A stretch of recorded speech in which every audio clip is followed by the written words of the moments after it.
targeting. I'm going to show you how to start rear feet targeting, how to get your dog to understand what to do. This is really going to help with your training sessions and the fitness plans I've given you. So this is a core sort of exercise that I do with my dogs on a weekly basis. It's really great for the core, for the back legs, proprioception, and building up some really good strength. So yeah, I've got Nova here. She's going to help you guys give you a visual sort of aid on this training plan that I've got for you. So yeah, objects that I start off with would be something like these sort of blocks. This is a purpose-made block, which is really great. It's non-slip, it's quite high, it's quite big, it's easy for the dog to target. So if you haven't got something purpose-made like this, you can buy like little yoga blocks like this. This is really good starting place. And the best thing about this is it's not too high. So if you've got a little dog, perfect. The bigger dogs will be good on this, but you can use whatever you've got lying about at home. It might be the Argos catalogue or some big book. That can be just as good. I like these because they tend not to slip on these mats. So they're really great. And as we can progress, you can use something like these balance pads. These are sort of a memory foam pad. I obviously have a couple of these like you saw, and we can build the height on that as well if we need to, put two on together. As your dog starts to understand this, then we can move on to things that are uneven and different surfaces and build the level of like difficulty. So I'd use something like obviously the Fitbone, which I showed you, different surfaces. Obviously that gives you a different element of balance and proprioception there.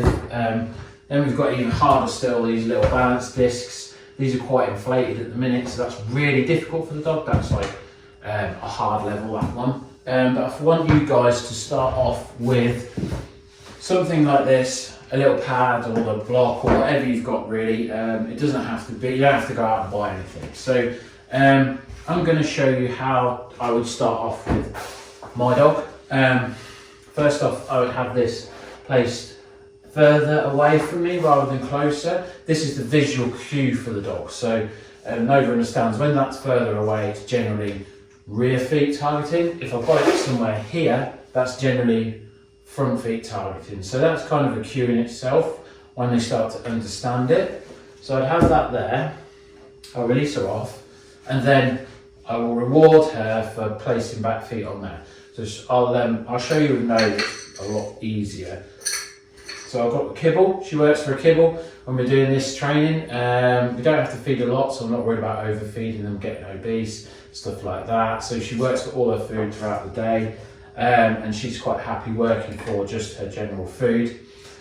So I'll release her off, throw a piece of food away. She's going to orientate back to me. As she comes back to me, I'll stop her by placing food in front of her nose and feeding her. I'll also say the word good. So that means she knows she's done something right.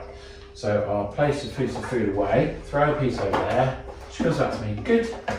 When she's got the 2 feet on the object. I'm just going to feed her quite quickly at the minute because I want her to realise this is a great place to be. This is where the value's at, this position on that.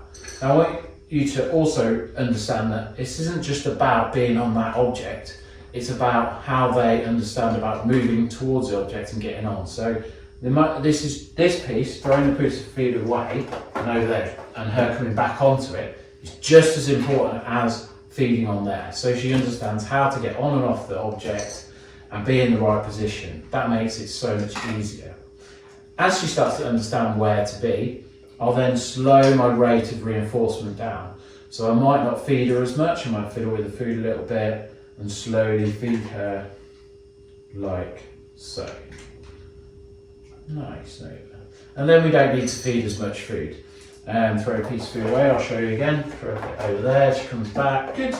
I'll feed her there. If your dog comes a bit far off, just try and be a bit quicker, try and get the food in front of their nose.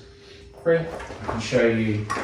So dog might not want to come on there, so I'd feed there, lure her over, feed there. And I'm always looking at her position and where I'm feeding. I don't want to be up high because you get things like that, and I don't want to be too low because then she's working in front. I want a nice flat line of the back in a neutral position. Then once I've got enough value, I'm going to see where the value's at. If I put a piece of food over here, is she going to try and find it? Good, nice. You can see there's a lot of value in that. I might try and lure her off. You can see she doesn't really want to take her feet off. That just shows how much value is in there, how much we work on this. Then can she go back? Good girl, nice.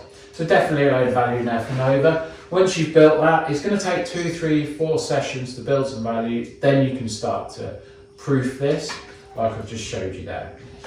3. So really, that's your back feet targeting at the basic level. I want you to just go away, work on that at the moment. Obviously, as we progress, I can then give you your new workouts with the new next level stuff. But at first, that's it. Work on the platforms, take it steady and build lots of value in there.